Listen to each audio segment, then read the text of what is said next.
Vamos a hablar en primer lugar, si os parece, de esa convención demócrata de Estados Unidos. Da comienzo esta noche.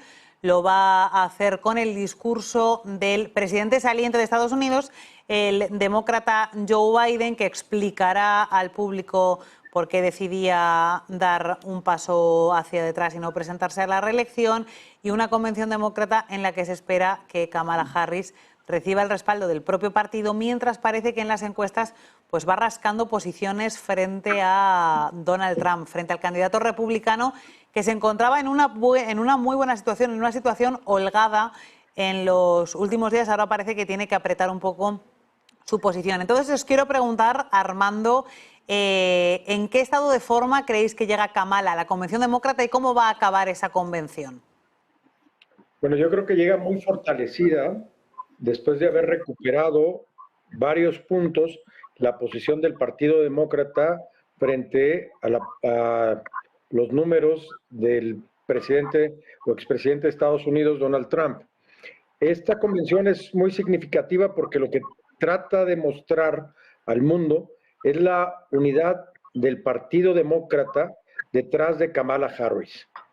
Antes de que desistiera de su intención en ser el candidato a la presidencia nuevamente, el actual presidente Biden, había mucha especulación de si Kamala Harris podría tener el respaldo suficiente, si podía contar con el apoyo de este gran colectivo en Estados Unidos, que son los seguidores del Partido Demócrata. Es muy significativo que se lleve esta convención en Chicago porque es como el oasis, es este centro tan importante que se encuentra, que le llaman el corazón entre el muro azul, que son estos estados de Wisconsin y Michigan, que son claramente republicanos. Además, recordemos que el presidente Obama fue senador por esta región y que también tiene un respaldo muy importante. Hay muchos simbolismos, ahí también juegan, para los que les gusta el básquetbol, los Chicago Bulls, ¿no? Y desde el año de 1992, Chicago, Illinois en lo general, han sido muy fieles a los candidatos demócratas. Entonces, va a ser un momento de mostrar fuerza, de mostrar apoyo, tanto de Biden, de Clinton, de Hillary Clinton y también del presidente Obama, y salir pues muy fortalecido a esta elección que, como bien comentabas tú, ya va liderando en casi todas las encuestas Kamala Harris. También quería preguntaros acerca, Javier, de ese número 2 de Kamala Harris, Tim Wolf. Él dará su discurso el próximo miércoles y te quería preguntar cómo ves tú la dupla que forma con Kamala Harris y qué esperas de esta convención, de si se va a continuar dibujando su perfil. Sabemos que es senador por Minnesota, pero realmente tiene que ir, entiendo, posicionándose con más fortaleza, entiendo, de cara a las elecciones. Pues sí, hay dos comentarios que tú planteas muy bien. El primero es que la dupla que forman los dos, ella y él, creo que en términos de marketing político y en términos de las corrientes ideológicas dentro del Partido Demócrata está muy bien representado. Él me imagino que va a adoptar un papel secundario, como hizo Kamala Harris con Biden, un papel secundario, no de formación, no de prepararse para algo más adelante, no creo que sea ese el objetivo, pero sí para estar, como siempre, preparado para estar supliendo al presidente o la presidenta, en este caso, se llega al caso, que es su función, la del vicepresidente. Creo que la Convención Demócrata, además, nos va a dar por fin algo de noticias sobre la política real en Estados Unidos. Yo creo que escuchar la Convención republicana y al candidato Trump nos ayuda muy poquito en saber qué va a hacer Estados Unidos a futuro, solo algunas diatribas y algunos mensajes más bien dirigidos a las cabeceras de los periódicos que otra cosa. En cambio ahora esta convención exigimos, la gente exige en Estados Unidos y fuera, las minorías o los grupos minoritarios que forman el gran Partido Demócrata exigen respuestas a las grandes preguntas que hay encima de la mesa del tablero político en Estados Unidos. ¿Qué va a ocurrir con la política migratoria? A ver, ¿algún cambio al respecto? ¿Qué va a ocurrir con la política, con las drogas? ¿Va a haber algún cambio al respecto o vamos a seguir igual? ¿Qué va a pasar con la política internacional? Luego vamos a hablar de la visita de Blinken a Israel, ¿no? ¿Va a seguir la misma línea? Los grupos de apoyo a demócrata de origen árabe y son pro-palestinos, y no solo ellos y ellas, y va a haber algún tipo de respuesta al respecto. Es decir, yo creo que, como suele pasar normalmente, y más en Estados Unidos, se le va a exigir al Partido Demócrata respuestas, propuestas, ideas, para que sepamos hacia dónde va Estados Unidos. Porque si uno, sinceramente, escucha o vio o sigue escuchando lo que dice el otro candidato, el candidato Trump, pues la verdad es que nos quedan más dudas que otra cosa, ¿no? No dudas en que te guste o no te guste, que eso cada uno haya con su opinión, sino en dudas sobre lo que van a hacer. En cambio, estoy seguro que dentro de 4 días, si volvemos a hablar, veremos que hay propuestas, que hay ideas y que hay una solvencia en el Partido Demócrata que siempre ha tenido, pero que ahora le exigimos con mayor fuerza. Por tanto, estoy extremadamente feliz y ansioso de ver qué ocurre estos próximos 3 días en la Convención Demócrata, en una ciudad, como decía nuestro compañero, Chicago, que no solo es emblemática en el lado demócrata, sino que ha sido una de las grandes ciudades santuario en las cuales los migrantes siempre han sido bien recibidos, y es un tema que está en el debate encima de la mesa, qué ocurre con la migración. Entonces, expectación, muchas ganas de saber qué dicen y qué van a proponer y qué van a aprobar, y hablamos en 4 días sobre ello. Estamos viendo cómo se desarrolla la convención. Y hablabas de esos asuntos de información internacional que van a ser importantes a la hora de ver cómo los afronta Kamala Harris y cómo los afronta también su número 2. Por ejemplo, lo que tiene que ver con esa guerra entre Hamás e Israel. Y Luis, te quiero preguntar hasta qué punto esas protestas que están convocadas en el exterior del centro donde se va a celebrar la Convención Demócrata van a impactar o no sobre los mensajes de Kamala Harris y sobre la postura más o menos clara sobre la que se vaya a pronunciar en relación a este asunto. Bueno, el tema del conflicto en Palestina e Israel genera más divisiones que consensos, ¿no? Y tiene la capacidad de polarizar mucho la sociedad estadounidense, la sociedad europea, porque siempre genera posiciones antagónicas y a menudo casi irreconciliables, ¿no?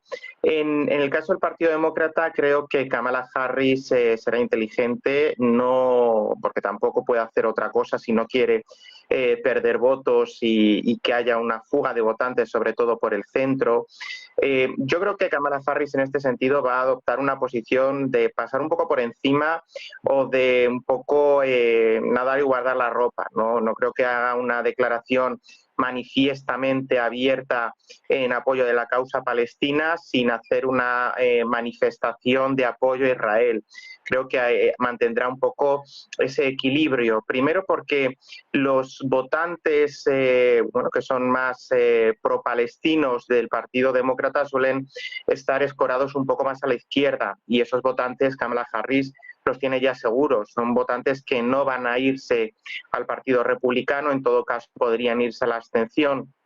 Pero en unas elecciones como estas, en las que la polarización sigue siendo una de las grandes tónicas de la contienda electoral, y en el que la diatriba es o tenemos a Kamala Harris o vuelve Trump, estos grupos pro-palestinos o estas corrientes más de izquierdas, en cualquier caso, yo creo que votarían a Kamala Harris con la nariz tapada, precisamente para evitar el mal peor, ¿no? Que sería la vuelta de Donald Trump a la Casa Blanca. Sin embargo, prestando atención a la parte más centrista, esos votantes que son más moderados, que no necesariamente tienen por qué ser pro-israelíes, sino que a lo mejor pues tienen una opinión más moderada, más comedida, o ni siquiera tienen una opinión formada, por no hablar ya del lobby israelí, del lobby judío, que tiene una importancia capital tanto en el Partido Demócrata como en el Partido Republicano.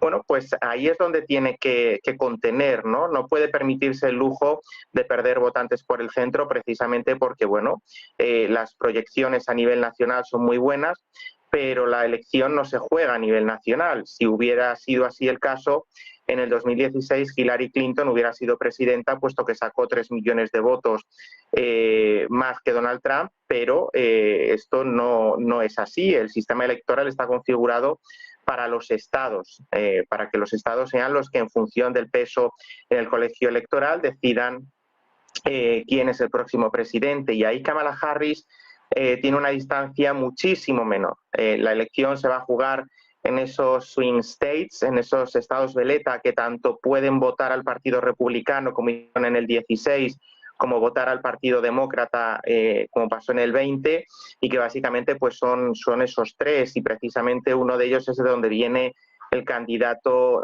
Tim Walz, que es el actual gobernador de Minnesota, y es uno de esos estados que puede bascular junto con Michigan y con Pensilvania, ¿no? Luego tenemos el caso de Nevada, Georgia, pero ganando esos tres parece ser que la elección sería salvada por los demócratas y Kamala Harris sería la primera presidenta de Estados Unidos. Yo, un poco por comentar algunas cuestiones de las que han hablado mis compañeros anteriormente, quiero añadir también un poco la visión de Chicago. Chicago es una ciudad emblemática, es de donde salió el primer presidente afroamericano, lo mencionaban ellos anteriormente, fue senador por Illinois, anteriormente había desarrollado una importante labor, sobre todo en la comunidad de ciertos barrios de Chicago, y por tanto ese simbolismo también aquí Barack Obama, cuando se propuso ser presidente, conectó con otro gran presidente del estado de Illinois, que fue Abraham Lincoln.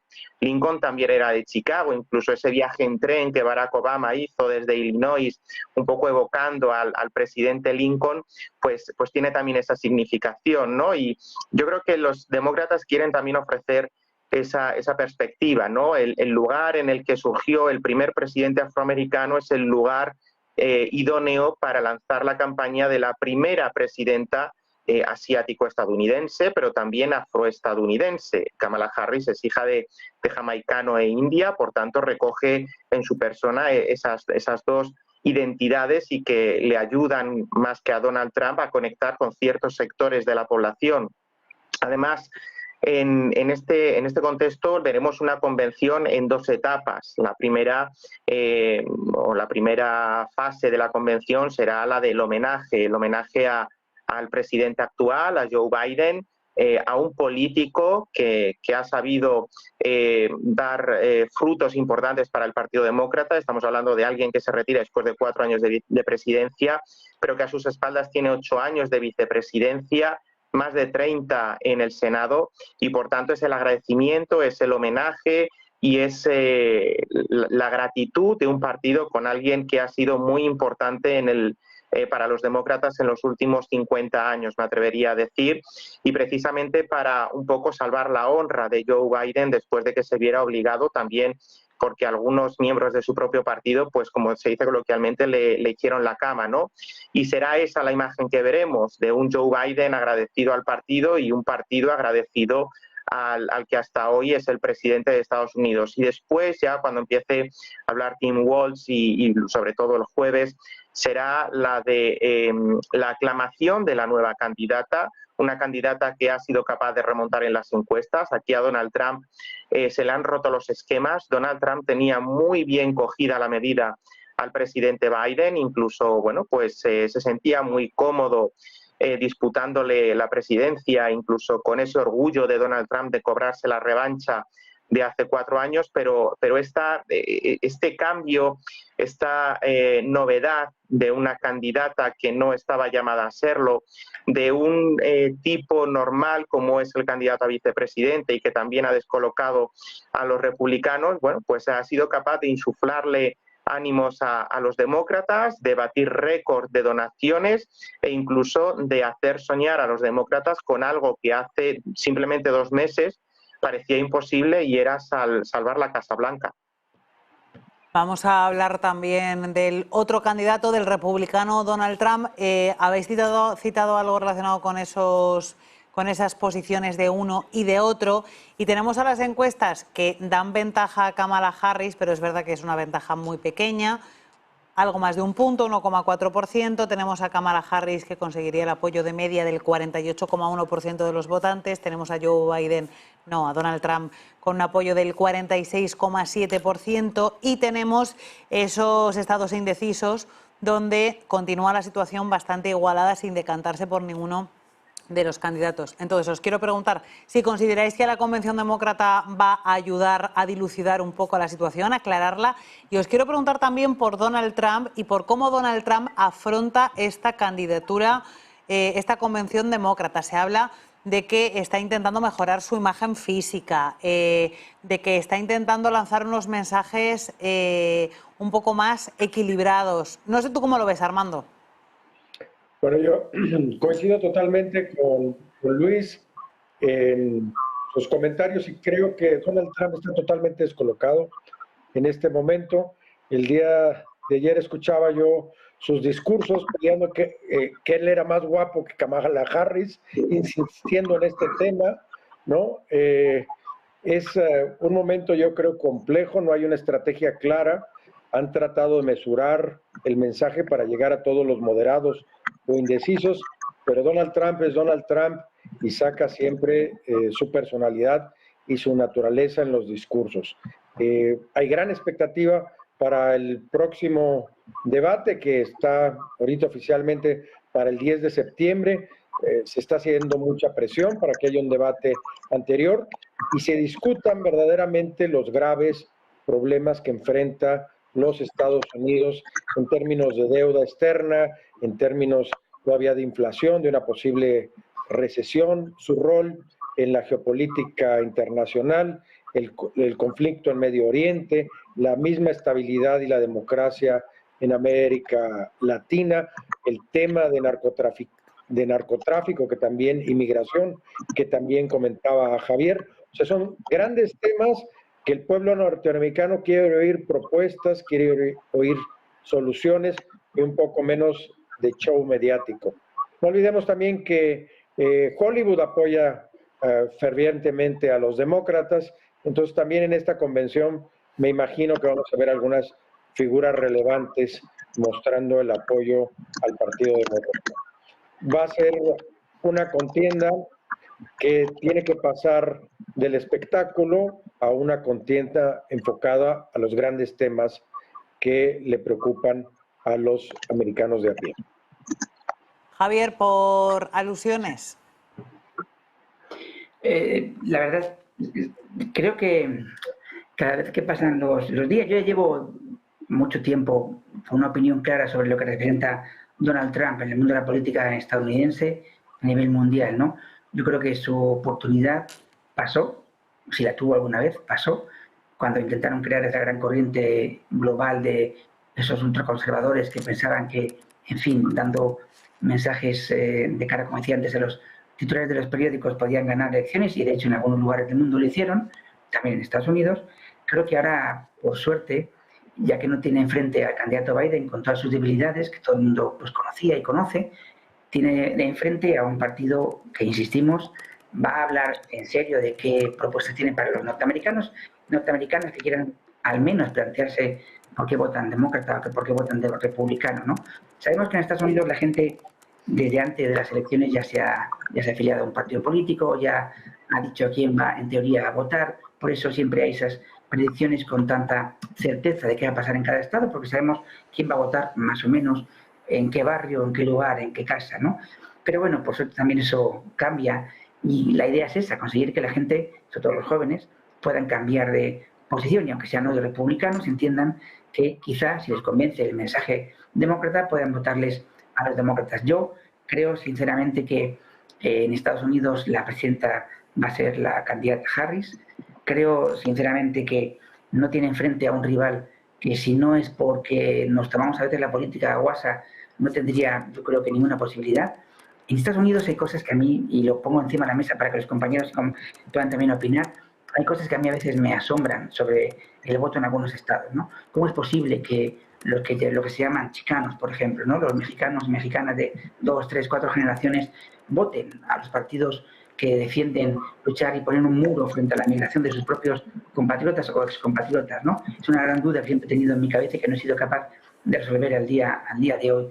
O cómo, por ejemplo, hay colectivos minoritarios que también son capaces de votar en algunos estados muy concretos a candidatos y candidatas que son ultraconservadores y que precisamente les persiguen a ellos y a ellas, ¿no? Entonces, esa gran duda sobre algunas cuestiones prácticas en la población del voto y el voto en Estados Unidos están encima de la mesa para que los compañeros también opinen, pero en general yo creo que esta convención demócrata no va a ser más que sino la rampa de lanzamiento definitiva para que las encuestas, y no solo las encuestas, tengan a la candidata Harris como ganadora. Luis, ¿tú qué opinas? Bueno, pues yo creo que también a día de hoy Kamala Harris juega con ventaja. Trump, yo creo que, como decía ahora mismo, tiene un momento que ya pasó. Su momento fue el 16, en todo caso fue el 20, pero Donald Trump tiene ahora la misma edad que tenía Joe Biden hace 4 años. Muchas veces Donald Trump se jactaba de, bueno, pues de llamar a Joe Biden Sleepy Joe, de ridiculizarle incluso en base a la edad avanzada que tenía Joe Biden durante las elecciones, pero es que Donald Trump está ahora mismo en ese mismo momento biológico. Sí que es verdad que él tiene unas capacidades que no están mermadas, es un hombre bueno, pues que tiene todos los condicionantes físicos y mentales para ser presidente, no como el actual titular, pero bueno, no deja de ser un hombre ya más cercano a los 80 que a los 70, por muy bien que esté. No deja tampoco de ser alguien que ya es un viejo conocido, todos conocen ya a Donald Trump. Además presenta una hoja de servicios que fue su administración, todos sabemos los éxitos y los fracasos que tiene, qué puntos de vista puede ofrecer sobre ciertas cosas y todo esto, bueno, pues aunque ha elegido un vicepresidente que no tiene ni 40 años, tiene 30 y muchos, J.D. Vance tiene 38, 39, y puede ofrecer cierta frescura. Aquí hay un punto que los demócratas saben explotar muy bien y que va a ser una de las tónicas que veremos a lo largo de la campaña. Y es que J.D. Vance, el candidato a vicepresidente de Donald Trump, bueno, ahora es un trumpista convencido, pero hace no tanto pues pensaba otras cosas. Y eso va a ser, como digo, explotado por los demócratas para intentar minar a los republicanos, pero yo creo que los demócratas tienen, con la renuncia de Joe Biden, han vuelto a entrar en el partido, que probablemente la victoria de Kamala Harris, tal y como están las proyecciones a día de hoy, sí que es verdad que las encuestas no son una bola de cristal, las encuestas no son fiables, lo decíamos antes también, cambian incluso a cada segundo. Las encuestas tienen una cosa interesante y es que sirven sobre todo para analizar tendencias y es con eso con lo que tenemos que quedarnos, no son nada más que una fotografía fija de un momento determinado en un tiempo concreto, ¿no? Y a partir de ahí tenemos que cogerlas con todas las pinzas que queramos para intentar analizar esa perspectiva de voto, ¿no? Pero la tendencia, que es con lo que yo creo que las encuestas nos pueden ofrecer y es algo que es un poco más fiable o que por lo menos perdura más en el tiempo, nos dicen que los demócratas están siguiendo una línea ascendente. ¿Hasta qué punto esto puede ser clave? Bueno, pues las encuestas, como digo, no dejan de ser encuestas. En política una semana es una eternidad y no hablemos ya de los 3 meses que quedan de aquí a las elecciones, ¿no? Puede pasar de todo, puede dar la vuelta porque suceda cualquier imprevisto que empuje tanto a unos como a otros, pero lo que tenemos claro a día de hoy es que los demócratas están aventajando, que tienen una línea ascendente con unos ánimos renovados, con una posibilidad, ahora sí que ven que tienen a alguien al frente, un nombre que puede hacer lo que Joe Biden no iba a ser capaz de hacer, que es doblarle la rodilla por segunda vez a Donald Trump. Y a partir de aquí yo creo que los republicanos, yo creo que, ahora mismo yo me atrevería a decir que la victoria de Kamala Harris, estamos en esa situación en la que no sería por una goleada abultada, aunque las encuestas en algunos sentidos digan que están a 55-45, pero insisto, es que las elecciones no se juegan a nivel nacional, las elecciones se juegan a nivel estatal y por tanto el que gane, aunque sea por un voto, por eso es importante no perder ni uno de los posibles sufragios que se puedan obtener, aunque sea por un voto, aunque en California, bueno, en California está claro que ganan los demócratas, pero aunque en Pensilvania, por ejemplo, cualquiera de los dos saque un voto de diferencia, ese voto va a hacer que se lleve todos los delegados de ese estado. Y por tanto, la victoria yo creo que va a ser mucho más ajustada de lo que nos muestra esa intención nacional más amplia, porque hay estados en los que, bueno, lo vimos en Georgia en el año 2020, ¿no?, donde la victoria de Biden fue casi, bueno, marginal, fue muy estrecha, ¿no?, pero ganó el estado y se llevó los votos del estado. Yo creo que ahí es donde hay que tener el foco puesto. Y a partir de aquí los republicanos tendrán que afrontar un periodo de 4 años más fuera de la Casa Blanca, no en la oposición, porque es probable que retengan la Cámara de Representantes y podrían incluso conseguir el Senado, ¿no? Esto sí que es importante también tenerlo en cuenta, porque una presidencia demócrata con el legislativo en manos republicanas puede ser, por lo menos los 2 primeros años, bastante complicado de gestionar, ¿no? Pero el Partido Republicano deberá hacer una especie de catarsis interna, de repensarse. El Partido Republicano ahora mismo está moldeado a la imagen y semejanza de Donald Trump, y esto es un peligro que los partidos se amolden, ¿no?, totalmente a una figura, porque esa figura, el día que desaparece, pues puede llevar un poco al traste y complicar bastante la vida de los partidos. Y en este sentido, el Partido Republicano deberá repensarse, deberá encontrar una nueva oleada, una nueva generación de líderes, que los tiene, y yo creo que hay gente muy buena en el Partido Republicano con grandes capacidades, con posibilidades de hacer grandes cosas y de ofrecer una imagen totalmente renovada de lo que es el liderazgo republicano para el país. Vamos a continuar con más asuntos, porque lo cierto es que esa convención demócrata en Estados Unidos todavía no ha empezado, aunque tenemos mucho de lo que hablar, pero en los próximos días será cuando vayamos analizando esos discursos del futuro expresidente de Estados Unidos, Joe Biden, del resto de expresidentes, de la propia candidata Kamala Harris, de su candidato vicepresidente, etcétera.